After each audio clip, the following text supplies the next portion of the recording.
Well, hello there everybody, welcome back to the channel, welcome to Season 3 with Santa Clara, Season 3 of Breaking the Big 3, and we're about to make an attempt to reach our first target of the season. The board want us to progress in Europe. We're one game away from the group stage of the Europa Conference League. Let's see if we can do it.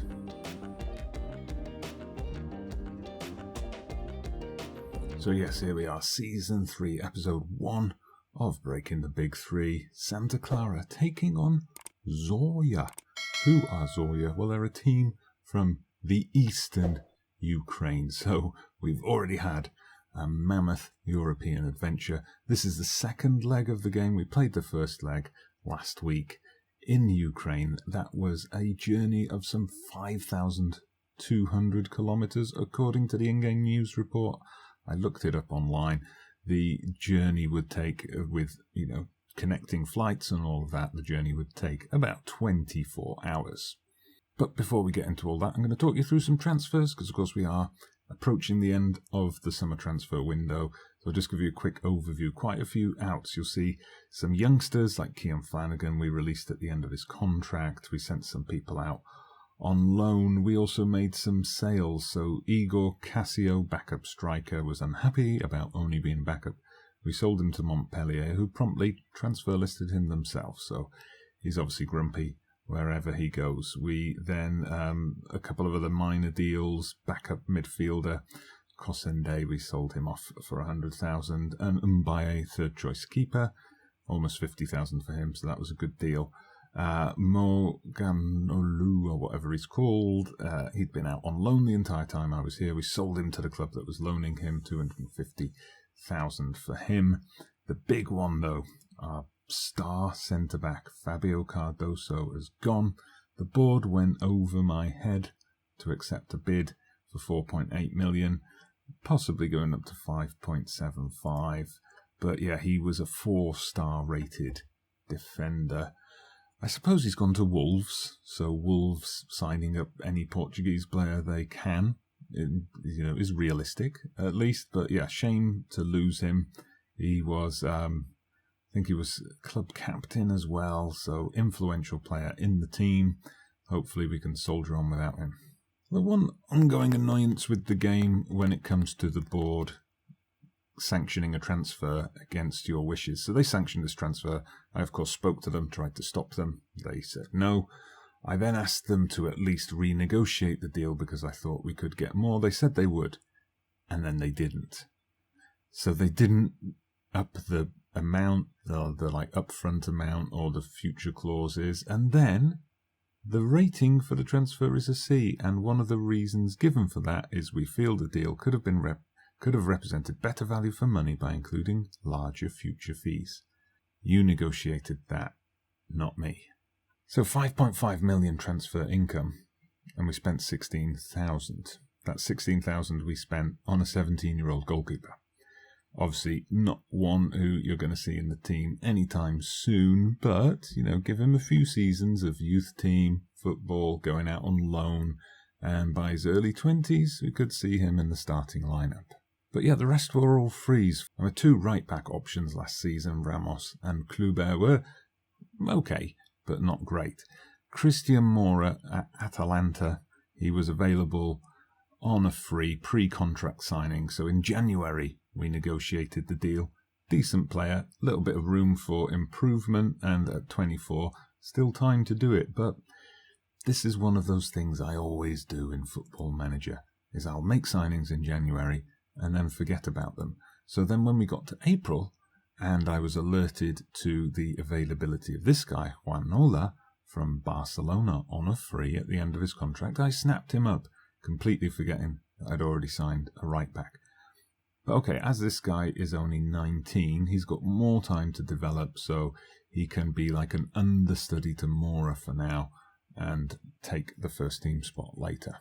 Perhaps our biggest free signing from divisional rivals Farense, the Scottish midfielder Ryan Gold. If you have been watching this series since the first episode, if you'll remember, we spotted him playing for Farense in that first episode, The name, obviously not Portuguese, and then we found out this was a player at Dundee who then transferred to Sporting and has stayed in Portugal since then. So he was out of contract. We picked him up on a free. Very happy to have him in the team. We also signed a youngster from Spurs on a free. Roshan Mathurin is a winger, one that needs a couple of years, some time out on loan to develop a bit, but definitely fits that media description for me.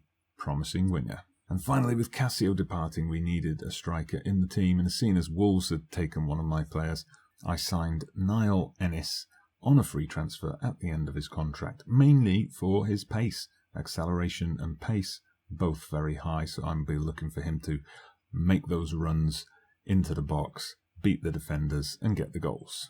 But anyway, those are the transfers. What about the games? Well, you can see it's not been a great start to the season. Just the one win, and that was in our first Europa Conference League qualifying game. We played Tabor Cezana, Slovenian team. I thought we'll see how the first leg goes, and I might show you the second leg on the channel. But we won the first leg so easily, it would have taken a pretty bad performance for us to mess that up. So then it was a 1-1 away. Oops, sorry, didn't want to press that. But good to see in that first game, Niall Ennis and Ryan Gold getting onto the score sheet. In the league, though, we struggled a bit. We started with Porto away, second season in a row. Last season we rattled their cage. We nearly beat them. It was a late equaliser to make it a 3-3. This year, though, we lost 2-0. We then went to Vitória de Guimarães, or they came to us rather. That was a 0-0. And then we've just played away to Nacional on a Monday before a Thursday European game. Thanks Portuguese FA. And we lost 1-0, so only 1 point from our opening 3 league games. And we haven't scored yet. Scoring, though, was not a problem in the first leg of the game against Zorya. So we travelled all the way to Ukraine. We made that journey. We brought 9 fans with us. Fantastic support shown there. 9 people willing to make that trip from the Azores to eastern Ukraine. 3-3 was the final result. Quite the game. And one thing that surprised me is their goals. It was a hat-trick for a certain Shane Long, now 35 years old, left Southampton to go to Zorya in the Ukraine, scorer of 10 goals last season, and he put us to the sword. We were able to get back into it though. Carlos Jr. scoring, Juanola getting his first goal for the club, Thiago Santana getting the late equaliser. So it's all finally balanced as we come into today's game.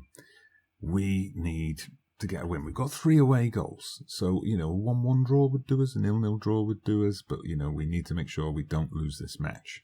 Now, as for our lineup, we got Ferreira here. Now, he's been our backup goalkeeper in the time I've been here. Marco, who was the first choice keeper, he's now 35, and he's dropped down from a 3-star to 2.5 stars. His physical stats are dropping, so I thought it's time to push Ferreira into the first team, and he's done all right so far.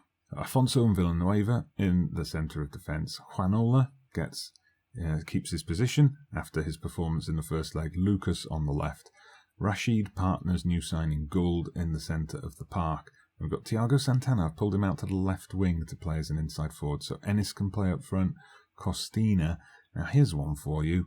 Glober. Now that little code after his name, that means he's one of our own. He's one of our youth players from the 2021 youth intake. Now, when this youth intake came through, no one stood out as being particularly special, but this guy had a great year last year in the under-19s and the under-23s. As you can see here, his stats are shooting up all over the place. He's now rated as a decent second division player, and he's got the potential to be a top league superstar in Portugal. So we're definitely going to try and make that happen. Okay then, team talk time. So let's end the poor run of form. That didn't really strike a chord. But everyone, get out there and make a difference. Let's get into that group stage. Okay, the teams come out then. Here we are in the Azores. So this time Zorya, who've had the difficult journey. They've had the 24-hour flight with all the connections. They've had the 5,000-mile trek. Of course, we've been out in the Madeira Islands, which is not exactly close to home, 3 days ago. But come on, Let's see what we can do here. Don't give up an early goal. Please, whatever you do, boys, don't give up an early goal. That was too close for comfort. Well, it's been all Zorya so far, and here they come again. Ah, terrible ball, though. Picked up by Gold. Oh, he plays an early ball to Ennis. Ennis with the shot. Oh, the keeper just about saves it. Come on, boys. Let's get a goal from this corner. Lucas with the in-swinger, but it's cleared. Decent effort from us, though, has to be said. And it looks like the highlight's going to continue with the throw in here. So Lucas to Gold. Gold is a good crosser of the ball. Good at playing those cross-field passes, it would seem. Right, I don't know why we were shown that particular thrilling action from the throw-in, but anyway.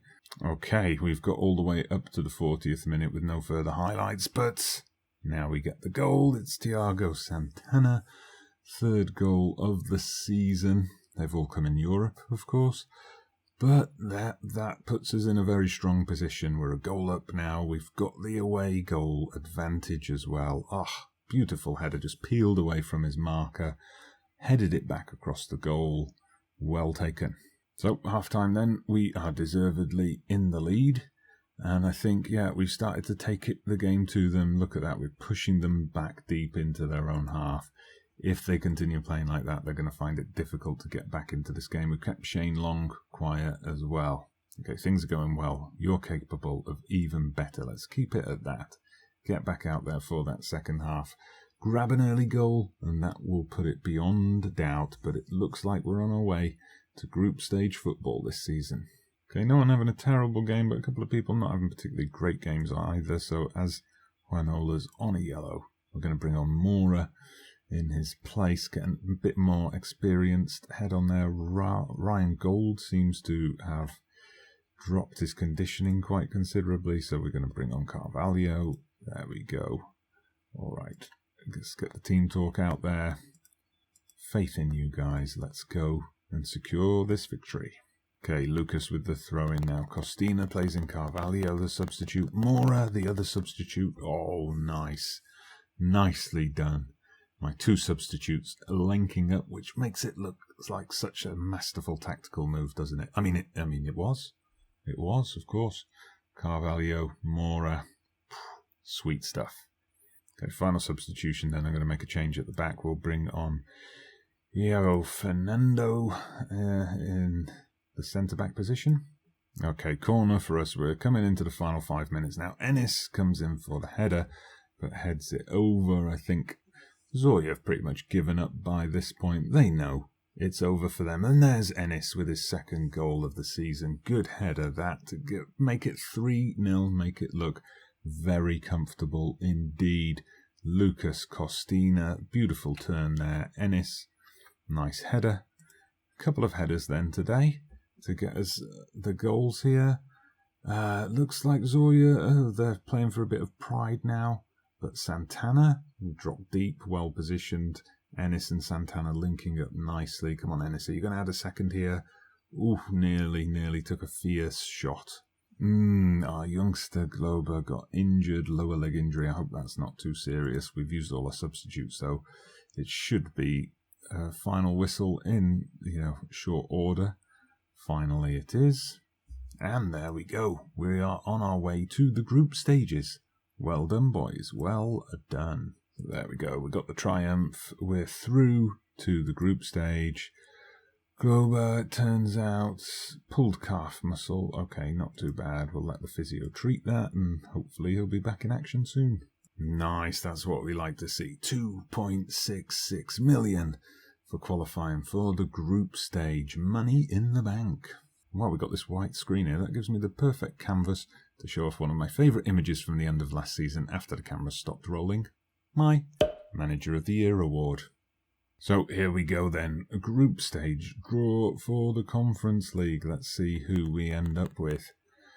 So, Sporting, out of the Portuguese teams, are in the first seeds. Let's have a look. We're down in the third seeds. So all the first seeds are out. We know we definitely can't go into Group D. Maybe we go into Group H, get a bit of revenge on Basel for last season. I'm certainly glad we can't go in that group. Sporting and Galatasaray looks pretty tough. Anyway, our teams are coming out now. So we're not in Group A. That's Ferencváros. Hibernian go into Group B with Real Sociedad and Standard Liège. Cone go in there, Group C with Victoria Plzen and Wolves.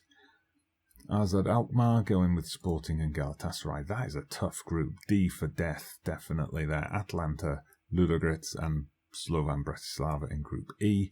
We go into Group F. Red Star. FM Digi's reign of Red Star. Rosenborg as well.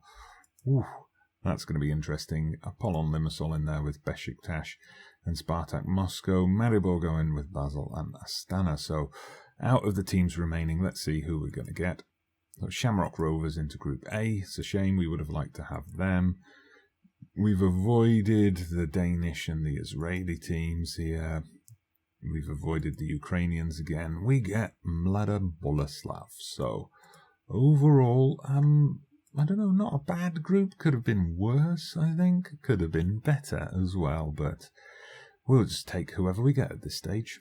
Oh, how exciting you see me making one more signing, Georgie Silva, a free signing centre-back. Let's just have a look at him once he's joined the club. So, yes, he was released by, was it Benfica again? No, it was Lazio. Okay, he transferred from Benfica to Lazio, was released by them, and we've picked him up. So, 3-star current ability, 4-star potential. Nice. Well, so our schedule's looking pretty busy now. We've got plenty of Europa Conference League games. We've got Allianz Cup, of course. We're the defending champions there, don't forget, where we got Boavista. Penafiel have just been promoted. And what was the other team in our group? Cova de Piedade. So hopefully we can win through in that group as well. And at some point we're going to find out who our Portuguese Cup opponents are. We're not actually going to play that many league matches between now and the end of October. Anyway, you've seen the signings, you've seen the draw for the Europa League, you've seen the form at the moment, so please do not forget to go down into the comments, give me your predictions for the season ahead. How do you think we're going to do? And what do you think of our signings so far? Is that early season form just a blip, just as we find our feet, or are we going to struggle a bit more this year? Well, we'll find out soon enough. Please don't forget to hit that like button if you've enjoyed today's video. Subscribe to the channel if you haven't done so already. I'm Dodgy Gamer, and I'll see you again soon.